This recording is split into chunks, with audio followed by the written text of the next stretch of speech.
Hey guys, welcome back to Lipstick Fridays, where I wear lipstick and talk about feminism. Today I want to cover something that is incredibly current, and that is the 50 Shades of Grey movie. Now I know that there are probably a lot of sighs going on right now, and that's totally understandable, but seeing as it is kind of a big deal monetarily, I figured we should probably talk about it.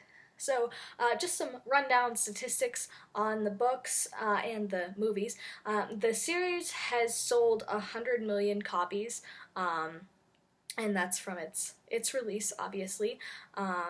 And it has the movie made $81.7 million on its opening weekend, and Sephora, OPI, and Vermont Teddy Bears, etc., all have product tie-ins to the movie. So they're kind of cashing in a little bit. So now that we now understand how successful the movie is, let's talk about why. So I think in our culture, anything regarding sex is incredibly repressed. We don't like to talk about it. We don't have proper sex ed in the majority of our states. There are a number of states where the sex ed that is taught isn't required to be like medically correct, and a lot of other similar issues regarding sex and it just not being something that we talk about. And so I think that majorly contributed to the movie and the book's success, because people could say that they were reading smut and not get judged for it.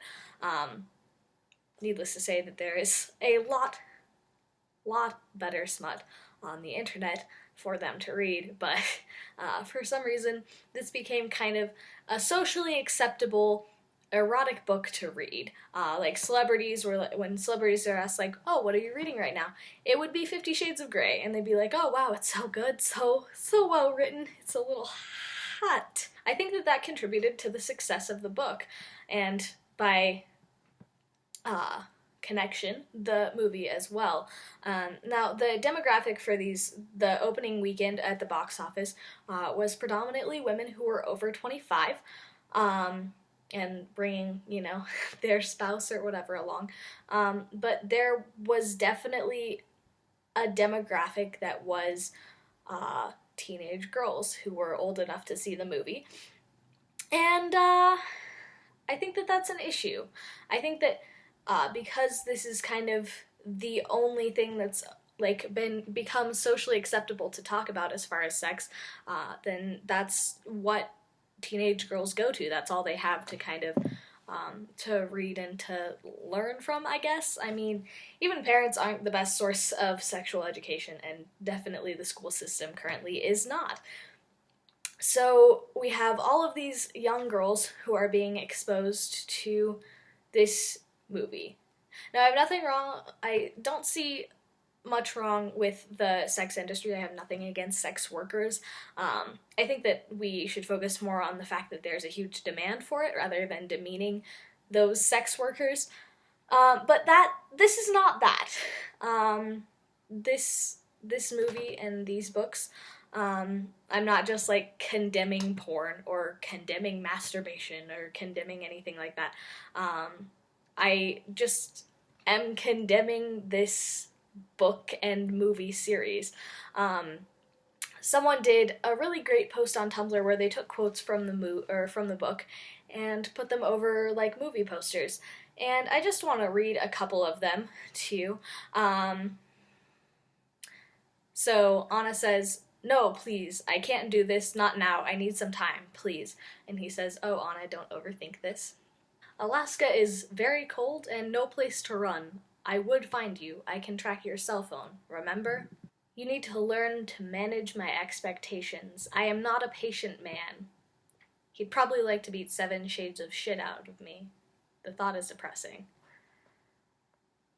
And there are a number of other ones on the post, and I can leave that link below. But this book is not about a consensual relationship, and any sense of the word. He stalks her, he purchases the newspaper that she writes at so he can know that she's safe. He purchases her a car to kind of make her feel beholden to him.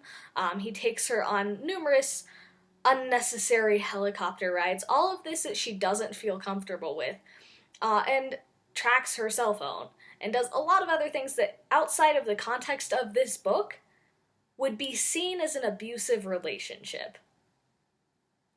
And I think that we, as a society, need to recognize that this is not just harmless smut. This is poorly written Twilight fanfiction that parades as a BDSM relationship when instead is just abuse. And I think it also gives people the wrong idea about BDSM, because it can be a perfectly fine thing to do, but there are things like aftercare and safe words and things like that that he doesn't use and doesn't do. He just leaves her there. She's a virgin when he first meets her, and he forces her to sign like a sex contract so that he can do, these things to her, and he pressures her into doing it. And these are things that she has never done before. She doesn't know if she will like or not, and yet he's forcing her to be contractually obligated to him to do. The movie is called 50 Shades of Grey, but it is completely black and white on whether this series is abuse. And I think that that's something that needs to be addressed. On the outside, and when the abuse is incredibly obvious, people are quick to jump the gun and say, no, real men don't hit women, etc. And real women don't hit men. No one should hit anybody. But when it's harder to see, when it's more emotional abuse than physical abuse, when the abused doesn't realize that it's abuse until after the relationship is over, when they think that staying in the relationship is the best thing because they're afraid for their lives if they don't. All of this needs to be talked about, because sometimes abuse isn't obvious. And that doesn't make it any better. That just because it's not as obvious doesn't make it not abuse.